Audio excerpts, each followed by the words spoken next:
ជីវិតសត្វលោកសោយសោកពេកក្រៃទាំងយប់ទាំងថ្ងៃទុកច្រើនអណែកសប្បាយថ្ងៃនេះគង់ទុកថ្ងៃស្អែកសើចទាំងទឹកភ្នែកពុះជ្រែកអរ៉ាជួនខ្លួនបានសុខតែទុករឿងកូនកិច្ចរឿងបងប្អូនជួបរឿងគ្រួសារជួនរឿងដីស្រែជួនរឿងចំការជួនរឿងសង្សារស្នេហាបែកចិត្ត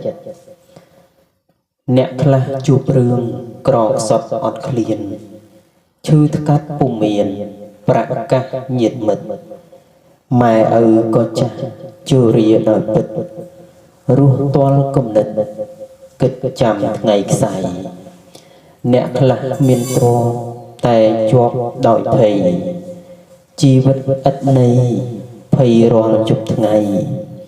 អ្នកខ្លះមានទ្រព្យក្តាប់ជាប់ក្នុងដៃលាចាកលោកីចាយអ្វីមិនទាន់រឿងរ៉ាវសត្វលោកពុំអាចរៀបរាប់ឲ្យបានគ្រប់សពគ្រប់វ័យជំនាន់ខ្ញុំសូមចូលរួមរំលែកទុក្ខទណ្ឌដោះភ័យអាសន្នតន់នៅជុំគ្នាខ្ញុំបានចងក្រងសៀវភៅនេះមួយអ្នកមានទុកព្រួយអានហើយកុំយំក្រែងលោធ្លាប់មាននិស័យនឹងខ្ញុំស្រាកពីទុកធំ